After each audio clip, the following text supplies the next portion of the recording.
Perkenalkan, nama saya Asifa Adilia Prabawani dan NIM 64222239. Perkenalkan, saya Najwa Azahra NIM 64221943. Saya akan menjelaskan mengenai jurnal pertama, yaitu yang berjudul Pengaruh Employee Engagement dan Komitmen Organisasi Terhadap Kinerja Karyawan di Bidang Perkebunan Kelapa Sawit, Studi Empiris pada PT Surya Bumi Agro Langgeng, Sumatera Selatan. Penelitian ini menyelidiki bagaimana keterlibatan karyawan dan komitmen organisasi berdampak pada kinerja karyawan di PT Surya Bumi Agro Langgeng, perusahaan yang bergerak dalam sektor perkebunan dan pengolahan minyak kelapa sawit.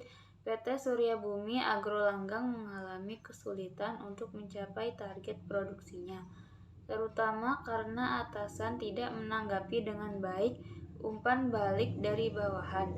Manajemen kurang terlibat dalam mencapai tujuan perusahaan karena kurangnya respons dalam hal komunikasi dua arah dan transparansi. Karyawan merasa tidak termotivasi, yang berdampak negatif pada semangat, kesetiaan, dan integritas mereka. Observasi awal menunjukkan bahwa hanya sebagian kecil staf yang sangat antusias, sementara mayoritas kurang terinspirasi dan antusias. Karyawan tidak terlalu termotivasi karena tantangan seperti kekurangan peralatan kerja dan keterlambatan pembayaran gaji karena pencapaian target produksi yang tidak tercapai. Hal ini menyebabkan karyawan menurun karena mereka merasa tidak dihargai dan menerima kompensasi yang tidak memadai.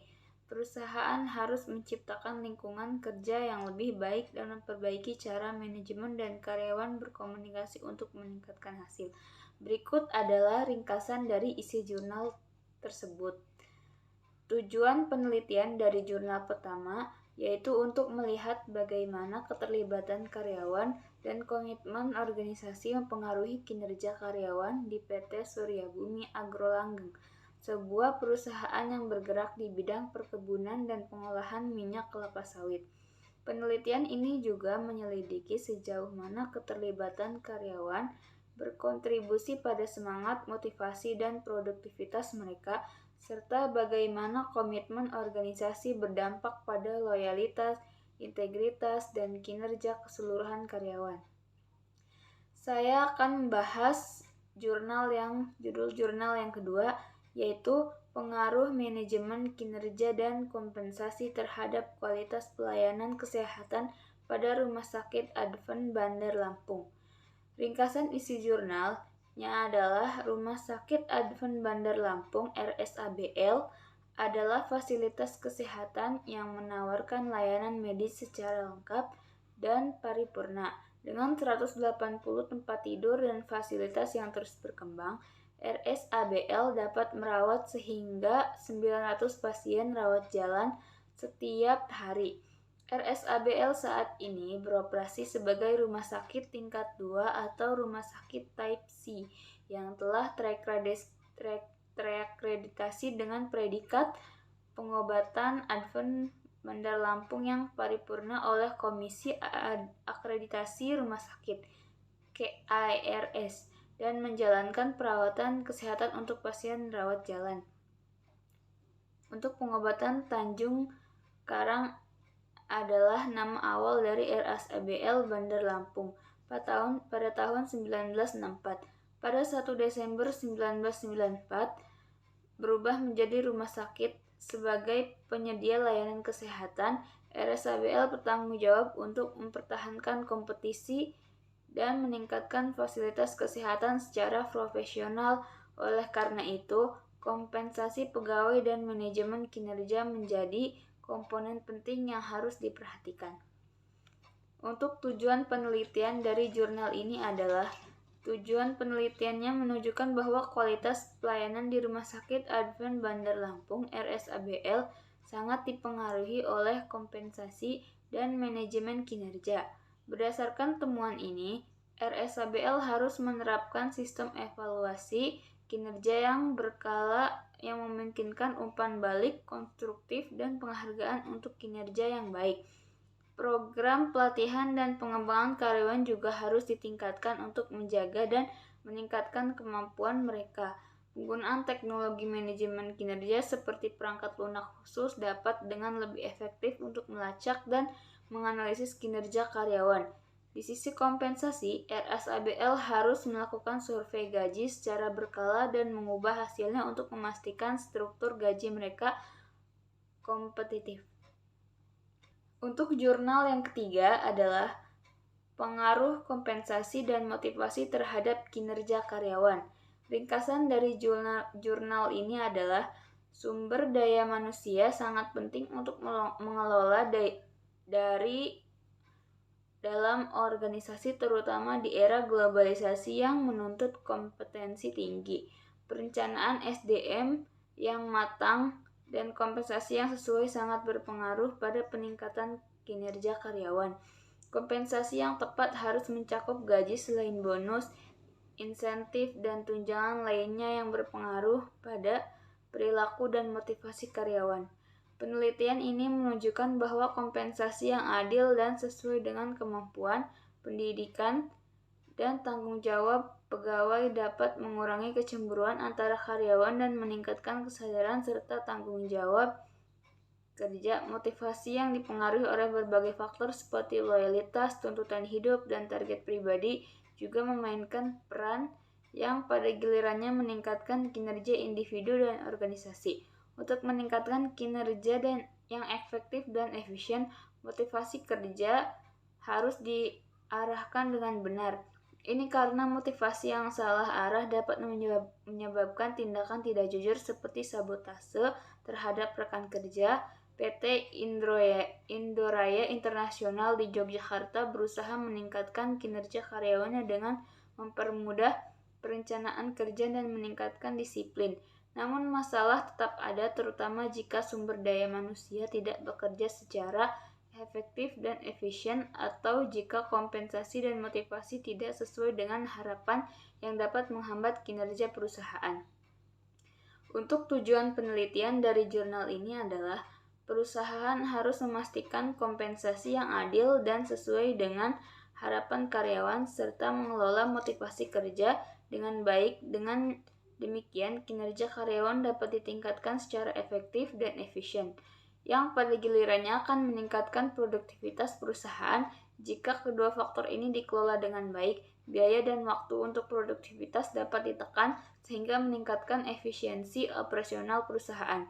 Sebaliknya, jika kompensasi dan motivasi kerja tidak dikelola dengan baik, maka kinerja karyawan dan perusahaan akan menurun. Selanjutnya, untuk jurnal yang keempat akan dibacakan oleh Ananda Asifa Adelia, dipersilahkan. Saya akan menjelaskan review jurnal yang berjudul Analisis Pengaruh Kompensasi Manajemen Terhadap Kinerja Perusahaan pada studi kasus Bursa Efek Indonesia. Ringkasan isi jurnal menurut Emerson 2007, penelitian ini membahas hubungan keagenan dan konflik. Keagenan yang muncul antara pemilik perusahaan dan manajemen atau biasa yang disebut dengan agen, terutama dalam hal kompensasi dan kinerja perusahaan. Sifat manusia seperti kepentingan sendiri, rasionalitas terbatas, dan takut risiko dapat menyebabkan konflik keagenan yang menyebabkan asimetri tujuan antara anggota organisasi dan informasi. Bahkan Eisenhardt 1989 mengatakan bahwa struktur kompensasi yang efektif dapat meminimalkan atau mengontrol konflik antara agen dan prinsipal. Diharapkan struktur kompensasi ini dapat menarik dan mempertahankan karyawan yang berkualitas tinggi, serta mengaitkan keputusan manajemen dengan tujuan untuk memaksimalkan nilai kemakmuran pemilik. Menurut Mulyadi 2001 menyatakan bahwa penilaian kinerja adalah menilai efektivitas operasional suatu organisasi atau bagian darinya secara berkala berdasarkan sasaran, standar, dan kriteria yang telah ditetapkan. Standar tersebut dapat berupa kebijakan manajemen atau rencana formal yang dimasukkan ke dalam rencana strategis, program, dan anggaran organisasi.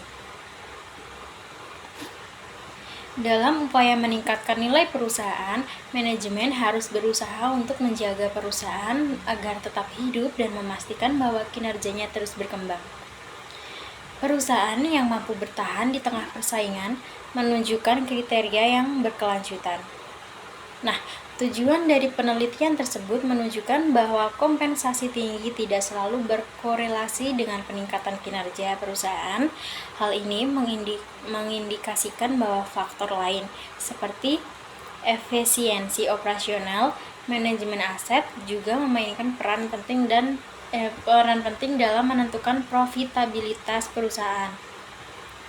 Oleh karena itu, perusahaan harus berhati-hati dalam merancang sistem kompensasi agar tidak hanya berfokus pada peningkatan remunerasi, tetapi juga memperhatikan peningkatan produktivitas.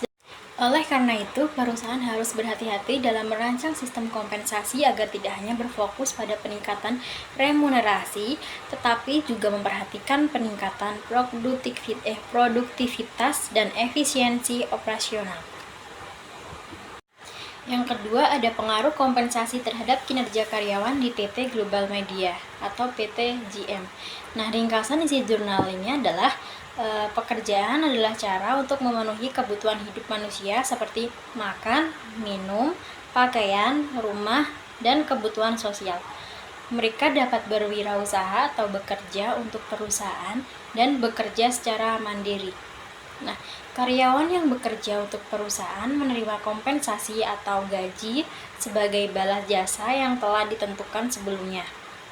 Ini sangat penting karena mencerminkan status pengakuan dan tingkat pemenuhan kebutuhan mereka dan mempengaruhi tingkat kepuasan mereka dengan pekerjaan mereka. Untuk memenuhi kepentingan perusahaan, karyawan, dan masyarakat, program kompensasi harus adil dan wajar, sesuai dengan Undang-Undang Perburuhan. Selain itu, program kompensasi juga harus mempertimbangkan konsistensi internal dan eksternal. Sebagai contoh, perusahaan teknologi informasi PT Global Media mempekerjakan pekerja dengan berbagai jenis pekerjaan dan memberikan kompensasi berupa gaji, tunjangan, biaya transportasi, penempatan, dan kesehatan. Kompensasi didasarkan pada keahlian, jenjang pendidikan, lama kerja, tunjangan jabatan, dan biaya penempatan di kantor cabang. Karyawan yang tidak memahami hak dan kewajiban mereka mungkin menjadi cemburu sosial karena perbedaan kompensasi ini. Selain kompensasi, ada banyak faktor lain yang mempengaruhi kinerja karyawan seperti lingkungan kerja, keterampilan, kesehatan, kepribadian, dan gaya kepemimpinan. Oleh karena itu, sangat penting bagi perusahaan untuk membuat sistem kompensasi yang adil dan mempertimbangkan semua faktor yang mempengaruhi kinerja karyawan agar mereka dapat mencapai tujuan perusahaan dan menjadi puas dengan karyawan mereka. Nah, kemudian ada tujuan penelitian terhadap kinerja karyawan di PT Global Media dapat diidentifikasikan ketika karyawan merasa dihargai melalui gaji, tunjangan, biaya transportasi, penempatan, dan kesehatan yang memadai. Mereka cenderung lebih puas dan termotivasi untuk bekerja lebih baik. Program kompensasi yang efektif mencerminkan status pengakuan dan tingkat pemenuhan kebutuhan karyawan yang secara langsung berdampak pada kinerja mereka. Jika program kompensasi tidak adil atau tidak jelas, ini dapat menimbulkan kecemburuan sosial di antara karyawan. Ini menunjukkan betapa pentingnya transparansi dan konsistensi dalam pemberian kompensasi. Karyawan harus memahami bagaimana kompensasi mereka dihitung berdasarkan faktor-faktor seperti keahlian, jenjang pendidikan, lama kerja, tunjangan jabatan, dan biaya penempatan di kantor cabang. Akibatnya, perusahaan dapat menurunkan tingkat ketidakpuasan karyawan dan meningkatkan loyalitas karyawan. Selain kompensasi, elemen lain seperti lingkungan kerja, keterampilan, kesehatan, kepribadian, dan gaya kepemimpinan juga sangat mempengaruhi kinerja karyawan. Sekian dari presentasi kami. Apabila ada salah kata, mohon dimaafkan. Sekian, terima kasih.